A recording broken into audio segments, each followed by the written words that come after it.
করা হবে, কড়া পদক্ষেপ নেওয়ার ব্যবস্থা করতে হবে। এডিজি আইন শৃঙ্খলা জানিয়ে দিয়েছেন কড়া হতে হবে। আমার সঙ্গে সরাসরি রয়েছেন প্রতিনিধি সোমরাজ। একটু জানতে চাইবো, সোমরাজ কি বলেছেন এডিজি আইন শৃঙ্খলা, কি পদক্ষেপ করার কথা বলছেন? দেখো, সন্দেশখালী কাণ্ডে কড়া প্রশাসন এবং যারাই দোষী তাদের বিরুদ্ধে প্রয়োজনীয় পদক্ষেপ নেওয়া হবে।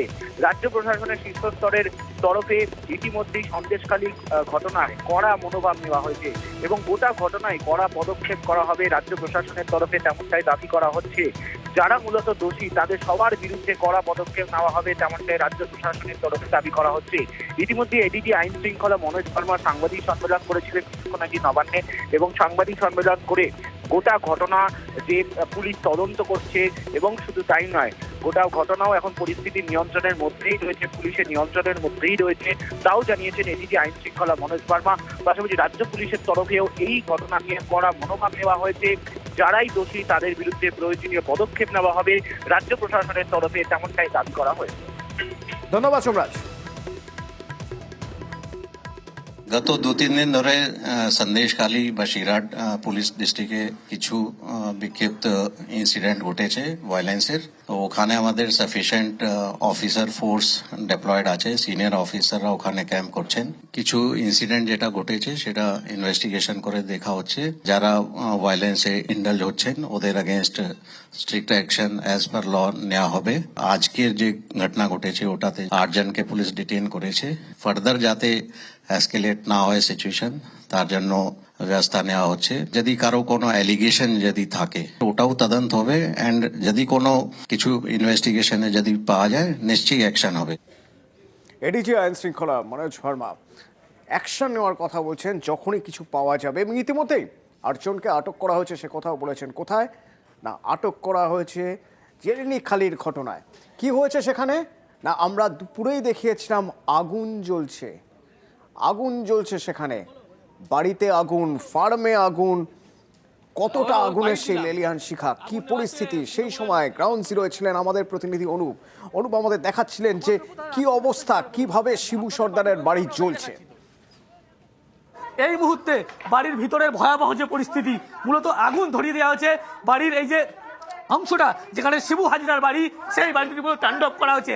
একেবারে ভয়াবহ পরিস্থিতি গোটা বাড়ি ক্ষেত্রে যদি বলি, এবং বাড়ি এইভাবেই আগুন ধরানো হয়েছে এবং গোটা পরিস্থিতি একেবারে যে নিয়ন্ত্রণের বাইরে এমনটা বলা যায়। এই বাড়িতে রীতিমতো ইট বৃষ্টি করা হয়েছে, সেই ছবি একেবারে দেখতে। শিবু হাজরার যে বাড়ি সন্দেশখালী জেলিয়াখালী গ্রাম, সেই গ্রামে, এবং এই বাড়িতে যে ভাঙচুর করা হয়েছে এবং এখনো পর্যন্ত গোটা গ্রাম, সেই গ্রামে কিন্তু তাণ্ডব করা হচ্ছে এমনটা অভিযোগ করা হচ্ছে।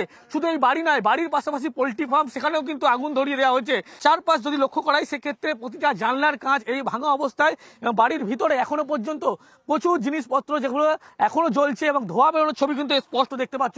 বাড়ির সামনে এইভাবেই কাঁচ পড়ে রয়েছে এবং গোটা বাড়িতে কিন্তু এই মুহূর্তে আগুন জ্বলছে। যে শাটারের একটি মুখ দেখা যাচ্ছে সেখানেও কিন্তু দাউ দাউ করে ধোয়া বেরোচ্ছে, সেই ছবি কিন্তু একেবারে দেখতে পাচ্ছ। বাড়ির ওপরে দোতলার যে অংশ, সেই অংশতেও কিন্তু এইভাবেই ভাঙচুর করা হয়েছে এবং গোটা পরিস্থিতি একেবারে যে নিয়ন্ত্রণের বাইরে এমনটা বলা চলে। জেলিয়াখালীতে শিবু হাজরার বাড়িতে শুধু নয়, তার যে কটি ফার্ম ছিল বাড়ির পাশে সেগুলোতেও আগুন ধরিয়ে দেওয়া হলো। এখানেও কিন্তু আগুন ধরানো হয়েছে। একেবারে যে তৃণমূলের নেতা যার এই পোল্ট্রি ফার্ম ছিল, অর্থাৎ বাড়িতে যেমন আগুন লাগানো হয়েছিল, এই পোল্ট্রি ফার্মে কিন্তু প্রথম আগুন লাগানোর ঘটনা ঘটেছিল এবং এই পোল্ট্রি ফার্মের আগুন কিন্তু এখনো পর্যন্ত জ্বলছে। এবং সেই এলাকা কিন্তু ইতিমধ্যেই বারাসাতের যে ডিআইজি তিনি যেমন পরিদর্শন করছেন, পাশাপাশি পুলিশের উচ্চপদস্থ আধিকারিক, র্যাব, কমব্যাট ফোর্স প্রত্যেকে কিন্তু আছেন এবং একাধিক জায়গায় কিন্তু এইভাবে আগুন ধরিয়ে দেওয়া হয়েছে। রীতিমতো তাণ্ডব ভাঙচুর করা হয়েছিল এবং যা ভয়াবহ পরিস্থিতি।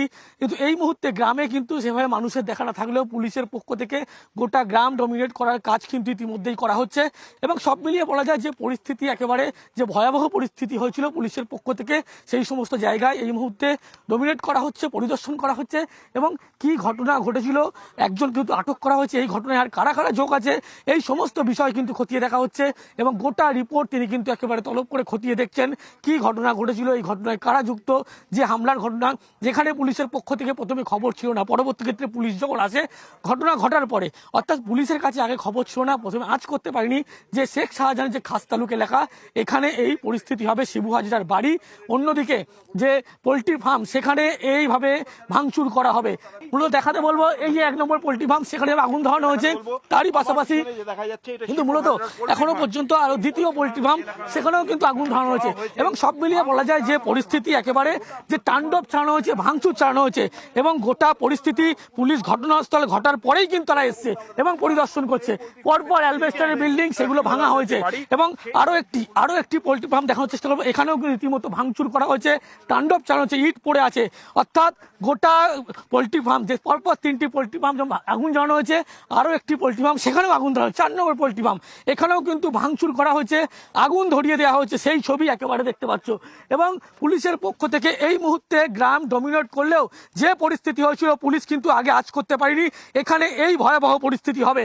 এবং সরাসরি বিজেপির পক্ষ থেকে অভিযোগ করলো, এখনো পর্যন্ত এই দায় বিজেপির পক্ষ থেকে নেওয়া হয়নি বা কোনো রকম প্রতিক্রিয়া পাওয়া যায়নি। কিন্তু এই যে একেবারে পোলট্রি ফার্ম যেখানে আগুন লাগার ঘটনা ঘটেছে, যে পরিস্থিতি একেবারে বলা চলে অত্যন্ত ভয়াবহ, তাণ্ডব চালানো হয়েছিল, জলের ট্যাঙ্ক যে পোলট্রি ফার্মের সেখানে এখনো পর্যন্ত যে কিছুক্ষণ আগে যে হামলা করা হয়েছিল তার ছবি দেখলে কিন্তু স্পষ্ট এখনো আগুন জ্বলছে। অর্থাৎ আজকে যে পরিস্থিতি সন্দেশখালী ঝিলিয়াখালী গ্রামে ছিল পুলিশ কিন্তু আজ করতে পারেনি, পুলিশের কাছে খবরও ছিল না। শিবু হাজরা